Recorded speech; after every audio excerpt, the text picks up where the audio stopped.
Bonjour, je me suis dit que j'allais vous faire une vidéo aujourd'hui pour changer un petit peu et puis pour répondre aux questions qu'il peut y avoir sur le programme, donc le programme Parents apaisés, euh, qui s'adresse aux parents. Il s'adresse aux parents qui ont reçu une éducation, on va dire classique, traditionnelle, en fait plutôt autoritaire, et qui ont envie de faire différemment pour leurs enfants, qui ont envie d'une enfance plus respectée, une éducation plus respectée, et qui ont compris dans le principe comment ça marchait, dans la théorie, qui ont envie de bien faire, et puis qui se retrouvent un petit peu à craquer en fait quand ça devient un petit peu difficile émotionnellement.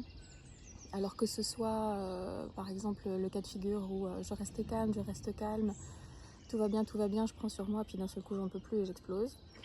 Ou alors j'explose tout de suite, ou bien j'arrive à pas m'énerver, mais en fait j'ai une sorte de colère froide en fait, où je suis hyper tendue, en fait je suis hyper fâchée, et c'est pas exprimé par des cris, mais il y a quand même une énorme tension, et puis je ressors complètement vidée de ce moment-là ou de la journée, parce que j'ai trop pris sur moi en fait, et que même si j'ai réussi à me contrôler, l'émotion elle est quand même là, elle a quand même besoin de sortir.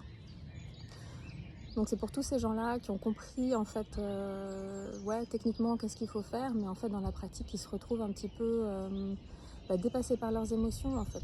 Et c'est justement là que l'hypnose peut aider. C'est parce que Parents apaisés, c'est un programme d'hypnose, parce que ça va aller directement toucher au programme inconscient.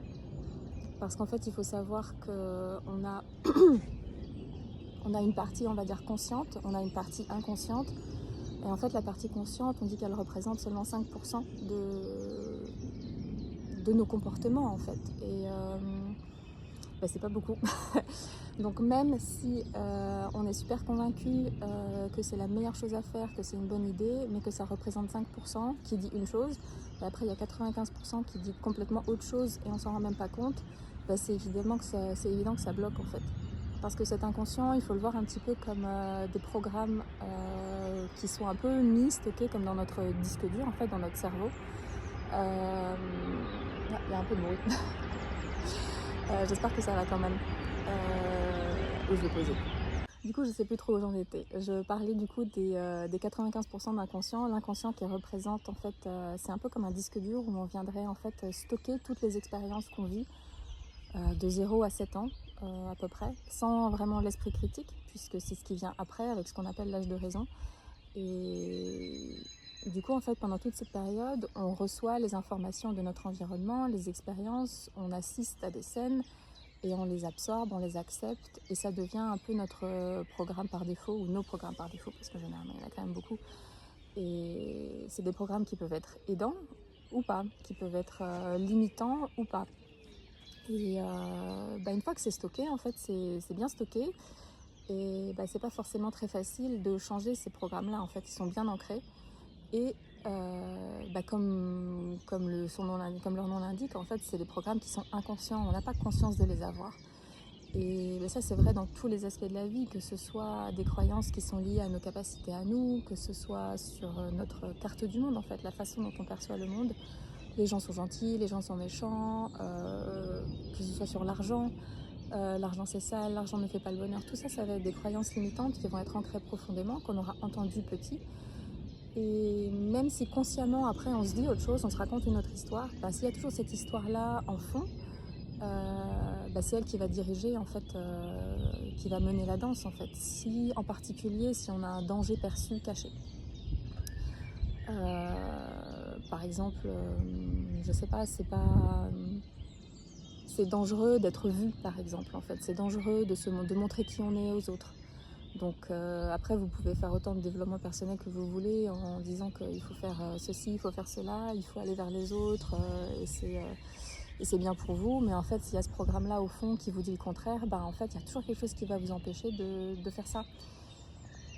Et bon, l'avantage c'est qu'avec certains outils, il y a différentes techniques, mais l'hypnose en est une.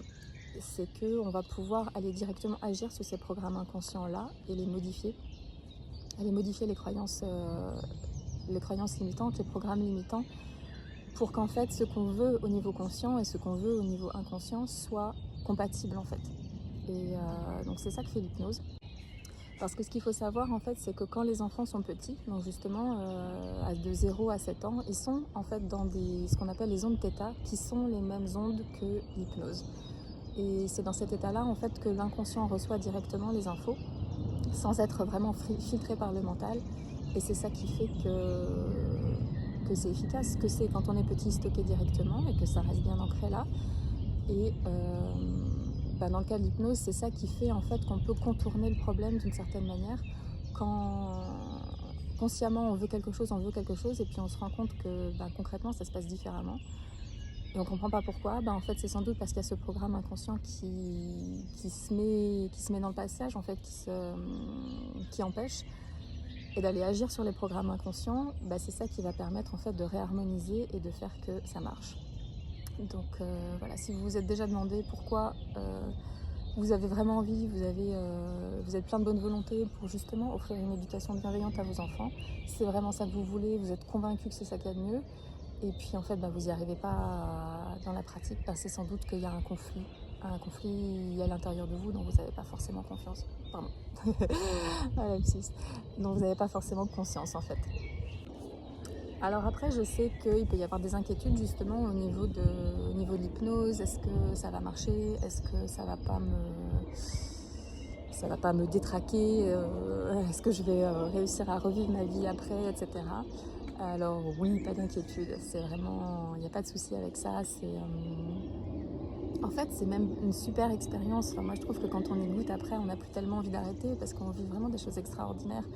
C'est tout un monde intérieur qui s'ouvre ou qu'on redécouvre en fait, parce que pour moi c'était vraiment comme ça. Je me suis souvenue de comment c'était quand j'étais petite, de rêver de choses incroyables, et puis en fait c'est un peu accéder à nouveau à ça. Et en fait c'est hyper puissant de se reconnecter à son imagination, de se reconnecter à cette part finalement de rêve créateur. Ouais, moi je trouve ça super intéressant, et puis vraiment souvent des très très belles expériences où on a presque envie de rester en fait. Il y a plein de fois où on n'a pas envie de sortir de cet état-là parce que c'est tellement agréable quoi. Et puis on le vit pas tellement souvent dans notre vie d'adulte en fait. Donc moi je dirais plutôt au contraire, c'est vraiment des expériences qui sont top et qui sont super agréables. Après, plus concrètement, du coup, le programme, en fait, il se compose de 5 séances. Il y a 5 séances d'hypnose qui ont un ordre logique, en fait. Où d'abord, on va aller se libérer, se débarrasser de ces programmes inconscients qui sont limitants, de ces schémas limitants, de ces conditionnements, de ces automatismes dont on ne veut plus. Ça, c'est ce qui se passe dans un premier temps. Et dans un second temps, on va aller récupérer des ressources intérieures, pour reprendre confiance en soi, et puis récupérer d'autres ressources. Après, ça dépend de chacun, de ce dont chacun a besoin. Mais c'est ça qui est beau aussi, en fait, c'est que ces séances d'hypnose, elles offrent un cadre. Il y a un cadre dans lequel vous êtes guidé pour faire la séance. Et en même temps, il y a une liberté dans le fait que c'est votre inconscient qui choisit exactement ce dont il a besoin, en fait. Et c'est ça que je trouve vraiment super. Et transformateur en fait. Et donc sinon, en plus de ces 5 séances d'hypnose qui font toutes environ entre 40 et 55 minutes, je crois, pour la plus longue, il y a aussi une méditation de gratitude en plus qui, elle, fait, si je me souviens bien, 12 ou 13 minutes pour pouvoir la caser plus facilement dans le quotidien après, en fait. Et c'est une méditation, elle, qu'on peut recommencer, refaire autant de fois qu'on veut, en fait, que ce soit tous les jours si on a envie, toutes les semaines, on fait vraiment au rythme qu'on a envie pour rester dans des belles énergies et puis revenir un peu à soi et puis passer les plus belles journées possibles quoi. Donc voilà, il y a ça, et il y a aussi le workbook qui lui est là pour il y a des petites questions dedans en fait à faire plutôt après chaque séance pour pas trop justement mentaliser, pour pouvoir noter ses ressentis, ce qui s'est passé en fait pendant la séance, parce que vous allez voir que peut-être vous aurez envie de vous en souvenir, ça aura été tellement beau que vous voudriez vraiment vous en souvenir. Donc c'est l'occasion de noter ça là. Et après il y a aussi quelques questions pour aller un petit peu plus loin. Donc voilà. Si vous avez des questions, n'hésitez pas à me les poser. Je vais vous mettre une petite boîte à questions juste après.